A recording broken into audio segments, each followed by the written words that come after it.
बिस्मिल्लाहिर्रहमानिर्रहीम। मैं यहाँ पर गवर्नमेंट ऑफ बलूचिस्तान का पैगाम लेके आई थी और आप जैसे कि जानते हैं कि पिछले कई दिनों से ये धरना यहाँ पर जारी है और मैं तो समझती हूँ कि जो हुकूमत है वो वाकई में वालिदैन होने का सबूत पेश कर रही है और बहुत प्यार से आके बार बार इनसे रब्ता कर रही है और इन्हें यही बावर करवाने की हम कोशिश कर रहे हैं कि बातचीत के ज़रिए ही मसाइल का हल होगा।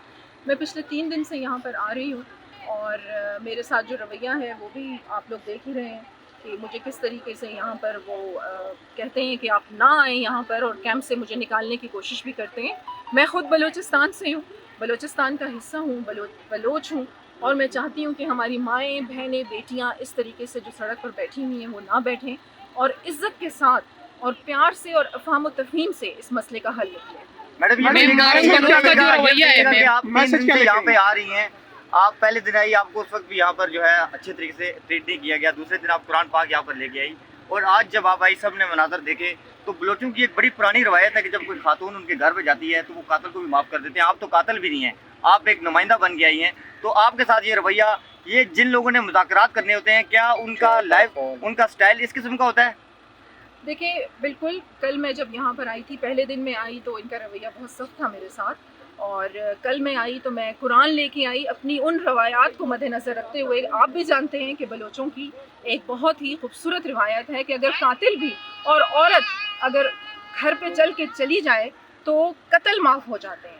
मैं कुरान लेके आई और मैंने डॉक्टर महरम की गोद में कुरान रखा क्योंकि वो शक कर रही थी मुझ पे कि पता नहीं मुझे किसने भेजा है, मुझे किसने भेजना है। पाकिस्तान में अगर सिक्योरिटी एजेंसीज़ भी हैं तो वो कोई इंडिया की सिक्योरिटी एजेंसीज़ तो नहीं है, पाकिस्तान की सिक्योरिटी एजेंसीज़ है ना।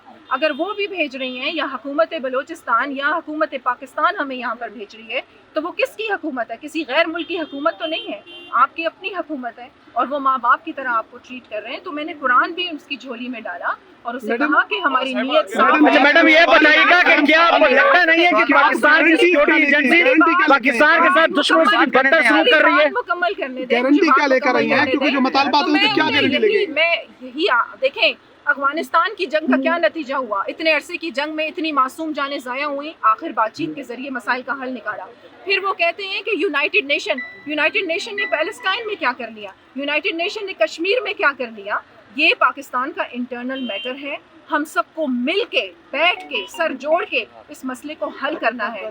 और जहाँ तक उन्होंने बात की बालाज की, देखें बालाज का जब वो वाक़या वहाँ पर हुआ तो CTD पे इन्हीं की डिमांड थी कि CTD पे FIR हो, FIR हुई, ऑफिसर्स को सस्पेंड किया जाए, ऑफिसर्स सस्पेंड हुए, उनकी डिमांड्स गाहे बगाहे मानी जा रही हैं। और ये 2 दहाइयों का मसला है, ये जो मिसिंग पर्सनस का मसला है और इसमें और भी बहुत सारी साजिशें मुलव्विस हैं। तो ये जो है अफ़हाम व तफ़हीम से बैठ के मसले का हल हमें निकालना है।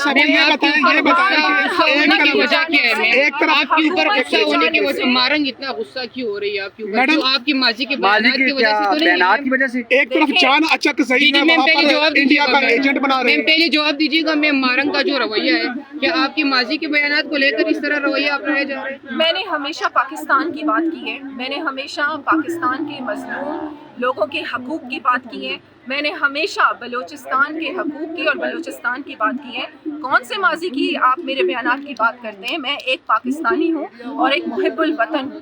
मुझे नहीं पता कि महरंग का ऐसा रवैया क्यों है। हालांकि मैंने उसे समझाने की कोशिश की है कि अगर आप अपने हक की बात करते हैं, आप हकूक़ की लेने के लिए कहीं पर आते हैं तो किसी को डंडा मार के या गोली मार के अपने हकूक़ की बात नहीं करते, आप नरम लहजा इख्तियार करते हैं। और जब इसी मसले के लिए वो इधर कितने दिनों से बैठी हुई है, मैं तो उसी मसले पे बात कर रही हूँ। वो बार बार मुझे कह रही है मेरे पास टाइम नहीं है, मेरे पास सिर्फ 5 मिनट है, आप जाएं इधर से, मैं बिजी हूँ, आप जाएं मैं इधर से बिजी हूँ। भाई किस बात पे बिजी हैं आप? इसी मसले के लिए यहाँ पर बैठी हैं तो 24 घंटे भी अगर हम आपसे बात करें इस मसले पर तो आपको हमसे बात करनी चाहिए। जिसका पैगाम लेकर उसका तर्जमान जो इनको इंडियन एजेंट बना रहे हैं, इतना सख्त रवैया नहीं होना चाहिए। फिर भी ये हमारी माएँ हैं, हमारी बहनें हैं, हमारी बेटियां हैं, हम बार बार आएंगे और इंशाल्लाह इस मसले का मैं ये कह रहा हूँ कि जिसका पैगाम लेकर आई है वो इसको एजेंट बना रहे हैं। चांद अचक सही जो ऑफिशियल तर्जमान है, देखिए मेरी बात, चांद अचक सही समेत उसको फांसी दिया गया कुरान के इसके पीछे बहुत सी साजिशें हैं। गुलजार इमाम शंबे को अगर आप लोग जानते हैं, उसने हथियार डाले डाले और उसने मीडिया पे क्या बयान दिया।